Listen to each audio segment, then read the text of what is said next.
And I'm really grateful to be here today as part of the CGLCC Digital Summit, which is putting on great events throughout the week with three amazing panelists. With every conversation and presentation that I do, I like to recognize that I am an uninvited visitor on the traditional territories of the First Nations, Métis, and Inuit peoples. In particular, today I am sitting in Takaranto, also known as Toronto, which is the home of the Haudenosaunee, the Anishinaabe, the Huron-Wendat, as well as most recently the Mississaugas of the New Credit First Nation. I also want to make reference to and recognize the fact that we are in an unprecedented time of discussing anti-Black racism and addressing police violence, and that we, as people who are concerned about diversity and inclusion, stand in solidarity with Black communities. And really in this time, there are amazing Black speakers and educators out there. And I encourage all of you to go and do some reading. Put a note in your calendar to talk about anti-Black racism 2 weeks from now, a month from now, 2 years from now, and let's continue this conversation. But today's panelists, I would like to introduce Dr. Sarah Saska, the co-founder and CEO of Feminuity. Dr. Sarah Saska partners with leading technology startups through to Fortune 500 companies to build diverse teams, equitable systems, and inclusive products and company cultures. She has twice been named amongst Women's Executive Network's top 100 most powerful women in Canada and on Culture Amp's list of diversity and inclusion leaders you should know. She is a TEDx speaker and has been featured on CBC's The National and Fast Company. Prior to co-founding Feminuity, Sarah led pioneering doctoral research at the intersection of diversity, inclusion, and innovation. Her research highlighted the need for companies, namely those in the technology and innovation sector, to embed diversity, equity, and inclusion into the core of their business, which became the inspiration for Feminuity. We also have Tara Robertson, the diversity and inclusion lead at Mozilla. Tara is an intersectional feminist who uses data and research to advocate for equality and inclusion. Currently working as the diversity and inclusion lead for Mozilla, she has more than 10 years of experience making open source and tech communities more diverse and welcoming. And also, we have Lee Brighton, the president of Virtro. Lee is a futurist at the forefront of enabling technology to transform business and educational spaces. She is pioneering ways to deliver personalized, emerging competency-based learning that is both engaging and fun to accelerate learning through leveraging AI and VR/AR technology. A media spokeswoman for the diversity and a strong advocate for women in technology. Lee was awarded BC Business's 2018 Most Influential Women. Lee is passionate about diversity and inclusion, a strong advocate for women in tech, constantly look for ways to encourage women in startups and small business, an active contributor to government and ministerial roundtables and business growth discussion, and a passionate mom pushing to better align education with the future needs for our younger generation. So welcome to all of you. I am so grateful to be here with the three of you today. I think we'll have a very engaging discussion. And I wanted to kind of start out with an open question to all three of you about, in our current climate, a significant portion of the workplace has been moved to remote. I know this comes up a lot in my work at Protec Canada of how do we actually support those who are in a remote environment. So what challenges do you think this poses for inclusion and diversity? Sarah, do you want to start us off? Yeah, I feel like there's just so many different pieces of the conversation that are happening right now. And, so what does it mean to be virtual? Well, if we were talking about this maybe a month ago or when sort of, the pandemic first really started, we saw so many organizations slash their diversity, inclusion, DIBS, equity, whatever language they use. We saw their budgets just get slashed in real time because they thought, okay, well, we're virtual now, we're working remotely. So the things that were happening when we were all together in a brick and mortar space are no longer a thing. Not true. And then fast forward, a month or so, and all of a sudden, all of those budgets have reappeared within seemingly the last week or so, right? As the rise of conversation relating to Black Lives Matter gains, long overdue political momentum.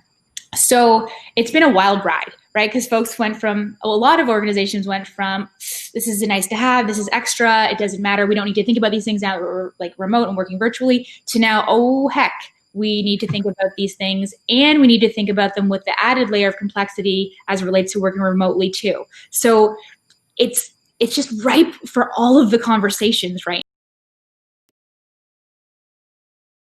now. With always working from home, and things like kiss emojis, things like that aren't necessarily things that everybody would think about.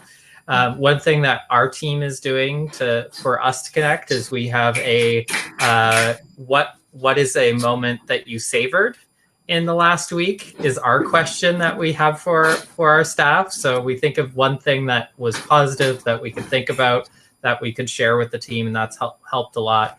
But I want to bring in Lee, especially in this discussion of new technologies and the creation of new technologies. So Virtro is a company that's working and leading on new ways of providing training as well as connecting with people. Lee, could you maybe talk about how VR and other technologies can provide more inclusive training options for employees? Yes, and I indeed apologize. I seem to have had a slight technical hiccup, so I apologize. But the team at CGLCC have been fantastic and got it all sorted out. So thank you and apologies. I just quickly wanted to say back on the first question that this is actually the first of the events of CGLCC that I've been able to attend. So for me, technology is an enabler. Many of the events are over East. From a cost factor, from a distance, Jordan is on this event as well. So it really enables all of us to be part of it. So I thank them for doing that. To the new tech, it's an exciting time for us. I want to give you a practical example of how we're changing the paradigm. We're working in healthcare. Healthcare is an area where all of us know right now we have a critical shortage. So let's imagine that I'm a newcomer and I'm coming to Canada and I want to work in the healthcare industry, but I've settled up in Prince George in the north of BC. To become a healthcare worker, I need to travel to Vancouver. I need to sit a test. Now, the office is closed right now, but it would have meant that I had to pay $800, my airfare, my accommodation, to come down here and be registered.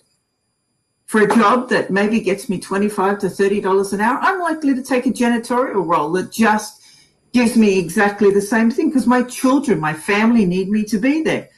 But VR is going to change that because we can put those simulations into VR. We can have those conversations with AI characters.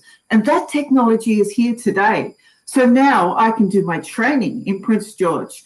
I can go and do my assessments and know that they're competency-based assessments, because all of the things that I'm doing with my hands in VR is recorded.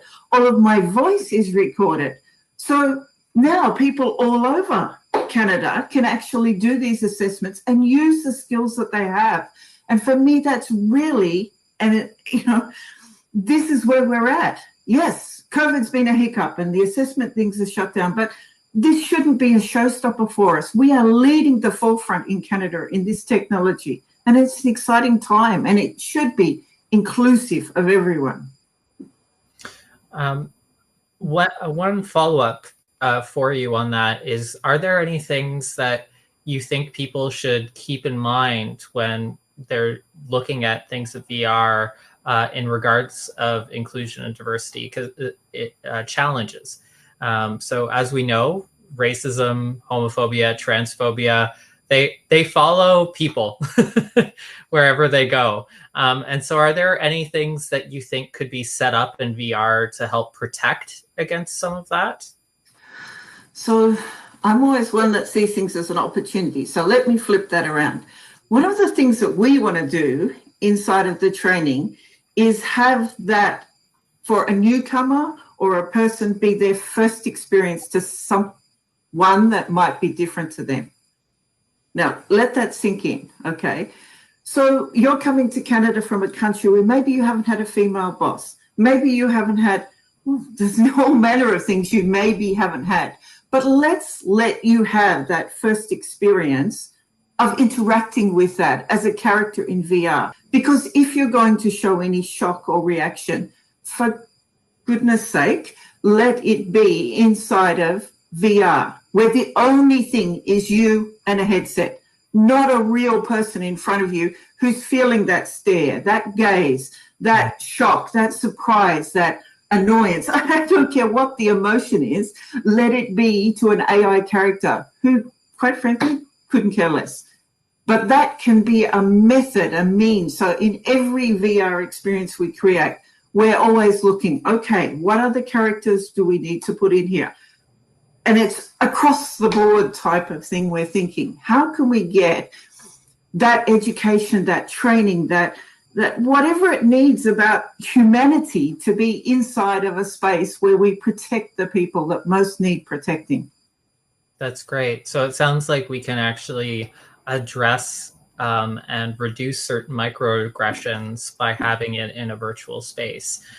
So as we know, queer and trans, Black, Indigenous, people of color experience more of those microaggressions. And a question that we have from the audience is, how do you support QT BIPOC, so queer and trans, Black, Indigenous, people of color, working remotely in a more focused way, especially because in their experience, QT BIPOC folks have been granted the least amount of freedom in their day-to-day life in their workplaces in comparison to their cis, straight, and white colleagues.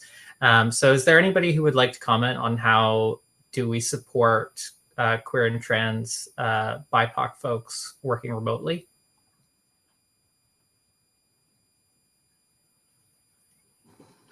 I'll comment if no one else is going to jump in. I can be anyone, anywhere. I can hire anyone, anywhere. You can be who you are inside of your space, and you can still work for my company. And I think that's the thinking of a lot of people these days. And I want to encourage them for it to be the thinking, especially the people that are on this call and at this conference. We can make that difference by employing anyone, anywhere, and having that freedom to interact with people. I'm just going to jump in here as well. I'm thinking there's possibilities, but there's also, we need to be careful, or we need to not collapse down difference into we're all the same. So one of the things that I do is we do a twice yearly employee engagement survey, and we've set it up so that we can look at specific demographics. So I can see what the overall responses, what men's responses are and what women's responses are, as well as non-binary folks. I can see what the majority white group thinks and feels, as well as what Black and other people of color feel. So I think I use that as a way to see what's the gap, or is there a gap? Like, and what places is there the biggest difference? I'm not sure. I would need to dig into the data, but I would encourage people to think like through that lens of difference and to see like what is there, and be curious. And the numeric answers on the engagement survey aren't going to tell you the why, but they're going to say, like, they're going to highlight where there's some hot spots and some things you need to dig into. Yeah, and I would just, I guess, so what we tend to do with our clients a lot is definitely pulse surveys in real time, right? And especially in moments of sort of crisis or increased sort of volatility for folks. And we actually go even further with our data, and we use it like a deeply intersectional lens. Like, so long as an organization is over the size of, probably 30 or so, we're able to then understand, how is a racialized person who is also queer, who is also providing caregiving, perhaps to aging parents and perhaps to tiny humans, like how are they doing, right? We like to get really sort of granular and intricate with the data, and that certainly helps us understand what people need. But also there's, some things we also know to be true right now, right? Some folks simply need time off that is compensated, that is not considered part of vacation, whatever, straight up. Some people just need time off right now. A lot of folks are doing a lot better with not being micromanaged, instead, shifting to more of like a project-based approach, right? That, you have accountability around deadlines and, project-specific things, but, don't check on folks every few hours unless they actually, require that or need that of you. One-on-ones, really keeping those in place, and letting people sort of drive what the nature of what they actually sort of talk about within those right now, and mental health support, right? Whether that's, how can we leverage technology in really sort of awesome ways, right, to really scale that type of support for folks right now.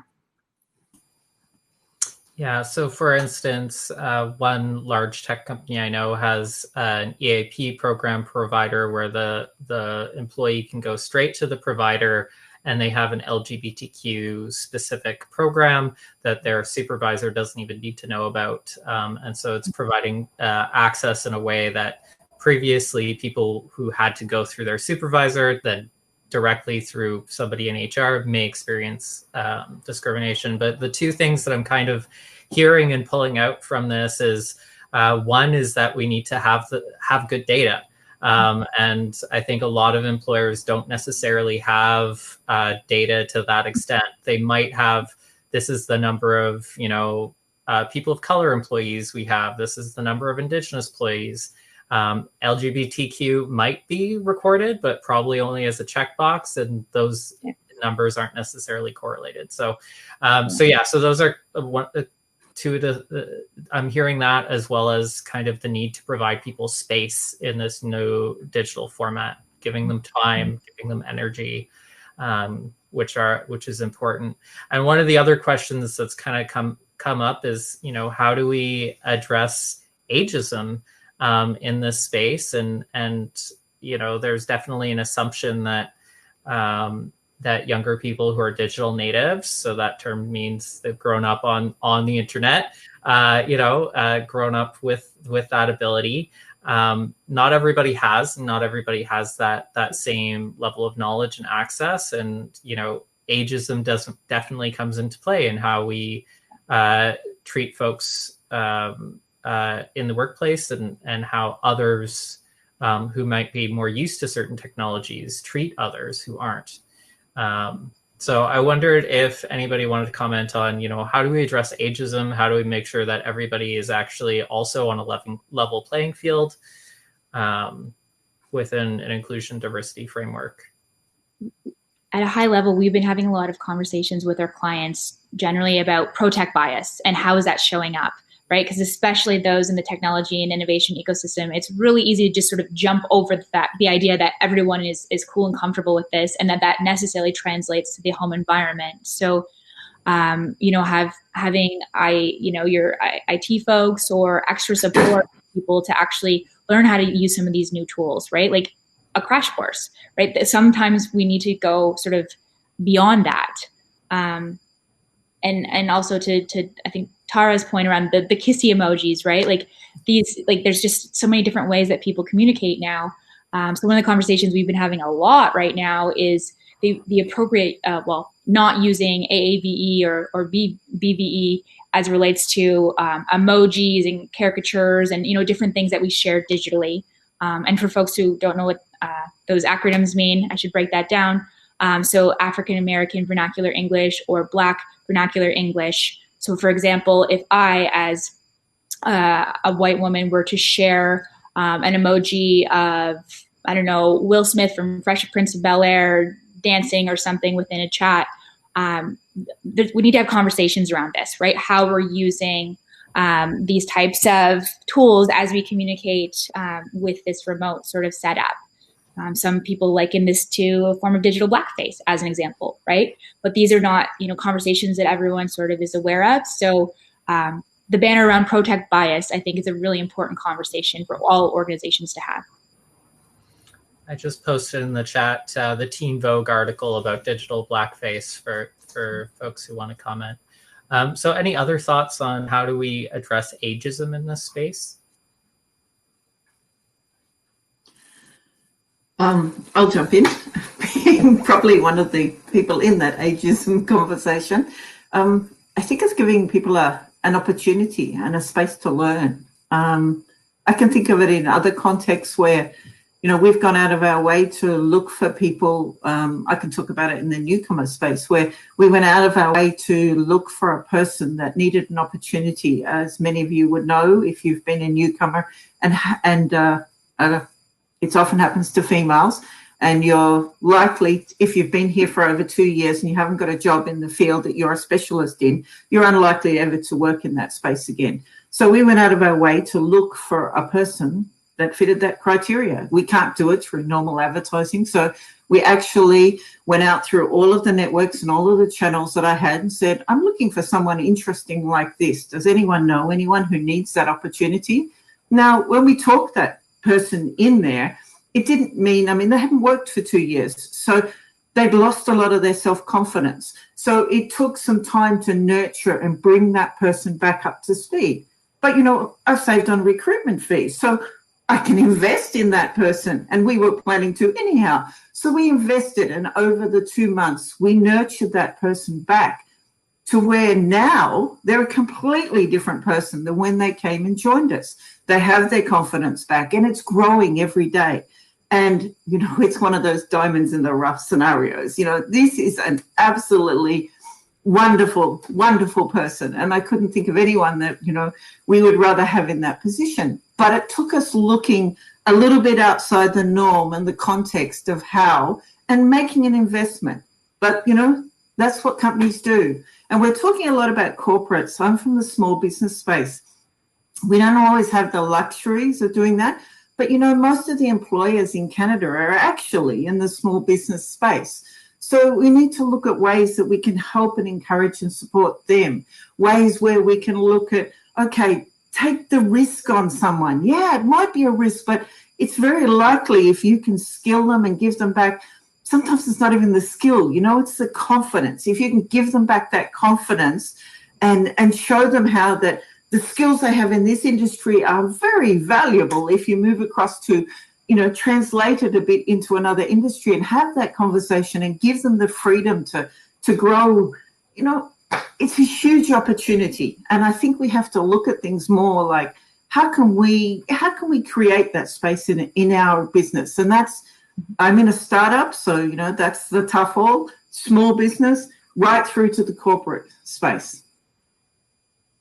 I think that's a great point. I think not enough people do take that chance. And I think too many people in HR see, oh, this person's been out of work too long, or, oh, this person is, their experience is back decades. Maybe they want too much money.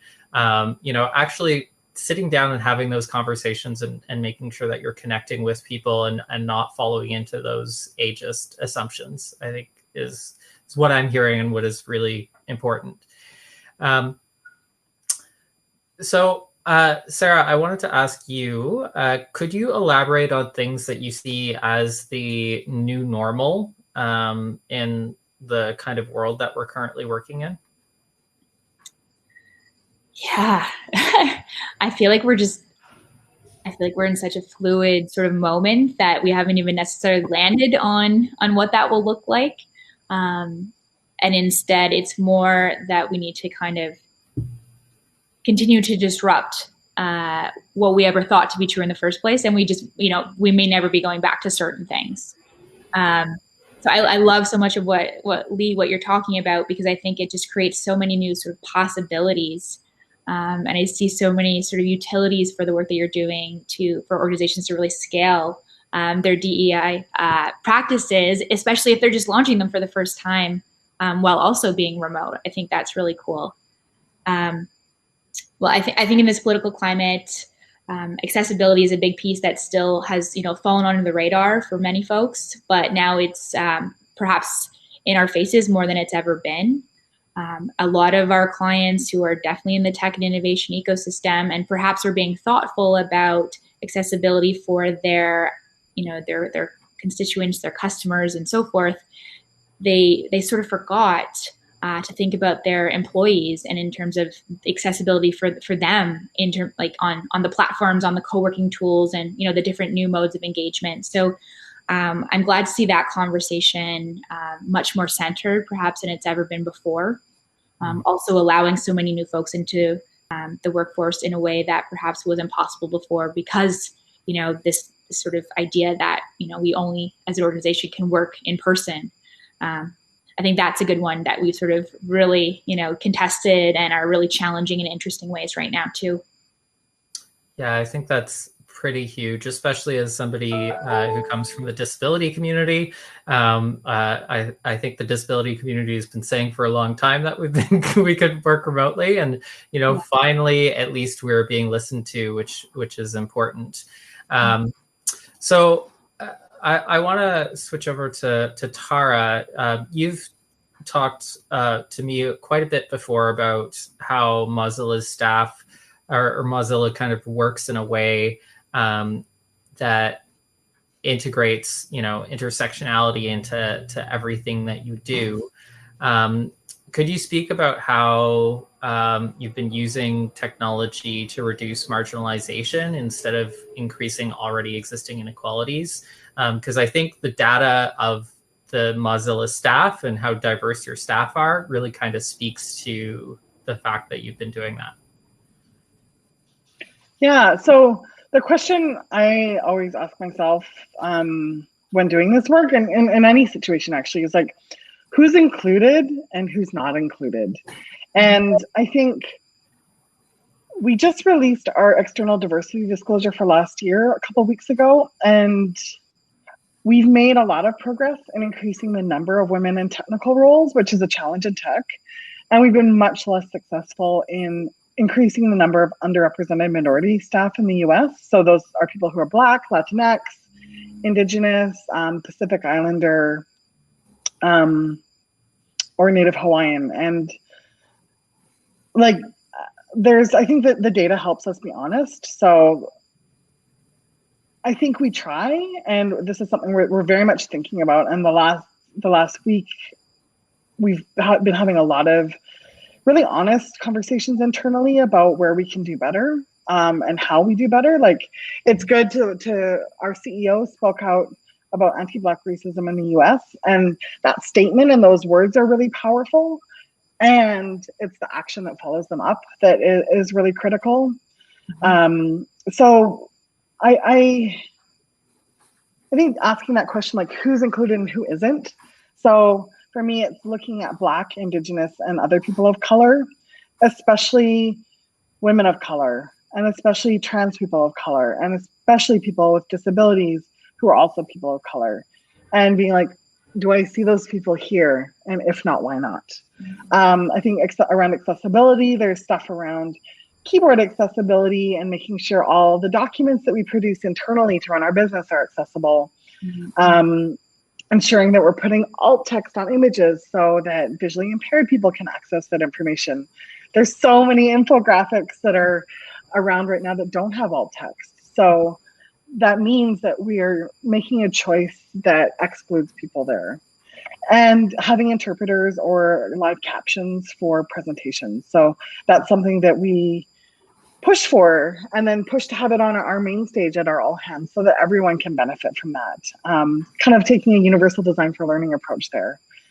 And then I think our internet health report, which is produced by the Mozilla Foundation, looks at this and asks some really hard questions about, is the internet healthy, and healthy for whom? And what work do we have to do there? So I'd recommend checking that out, but I wouldn't position us as having all the problems solved. It's very much a work in progress. Great. So I am cautious of the last 2 minutes that we have here. One thing I did want to note is that this event is being live captioned by AI Media, which is really great. And they are captioning the entire CGLCC conference, as well as our Pride at Work Canada virtual Pro Pride events. And I think that's a really good example that if we as two small nonprofits can make sure that we get live captioning for our events, then others can as well. So if all of you want to maybe have 1 minute, so one short point that you really hope that the attendees take away. Sarah, do we want to start with you, and then we'll move to Lee at the end?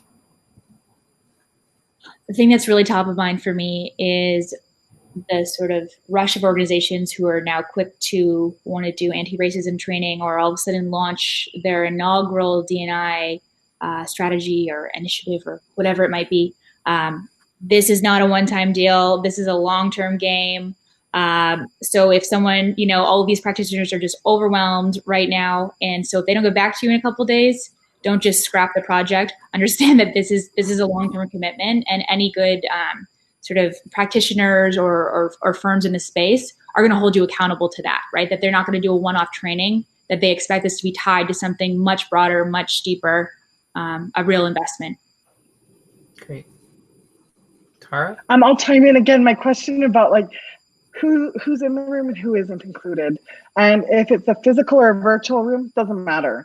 So look around the table and figure out if you need to lengthen the table, if you need to bust some more holes in the walls to create more doors, or if you just need to move the conversation somewhere else so that more different and more diverse voices can be at the table and participate in the conversation. I'd like to remind us all that being diverse and inclusive is a journey. For me, I come from Australia, not always known as the most diverse and inclusive country. And it's been a journey, but we picked Canada because we saw it being part of our journey. But every single day, I have to partake. I have to choose to join into that journey. And it is a journey. Sometimes I catch myself having thoughts and I go, what brought that up? Why did you think that? Stop it. But sometimes in companies, we think, we're going to put our employees through this 1 hour training and that's it. It's nailed. We're now a diverse and inclusive company all over and over. And it's not. We as people have to make that commitment every single day to be the diverse and an inclusive people. And it's constantly a journey. I'm always learning new ways that I have to be more inclusive. And I just want to remind people that, it's that journey. Join in, jump on board. I think that's a great point to close with, Lee. The journey is what we're all on, and it is the thing that will get us to an inclusive space. And I think that's even more true in the digital space, which doesn't have the same communal rules and decades of activism and the like on in the same way. And so we need to be constantly looking and saying, how can I make this more inclusive? Who is at the table? Who is missing from the table? And one of the ways to do that is by having good data, which I think everybody loves in this group. And really look at what are the new technological solutions that we can use to move inclusion forward, whether that's using VR avatars where you can somewhat avoid some type of microaggressions, but still creating new standards of how to engage. Maybe don't use a kiss emoji to your colleague. Maybe think about issues of digital blackface and how are you conveying yourself in these ways. So I think the main thing is that we just keep the conversation going and that we make sure that as many voices are at the table as possible. So with that, I want to say thank you so much to our amazing panelists, Dr. Sarah Saska, Tara Robertson, and Lee Brighton. This was a great conversation, and I'd be happy if one day we all get to have it around a table. I would say a pub, but that's not inclusive to everyone. So maybe a cafe, and that we continue these discussions in our workplaces going forward. So thank you all who came to this talk today. Next, as part of the CGLCC Summit, will be the CGLCC Unstoppable Talk, My Ultimate Connection by Sean Prue. please join us for future events in this series, and looking forward to creating a beautiful new world with the rest of you. Thank you all. Bye. Bye. Bye. Great job, Jade.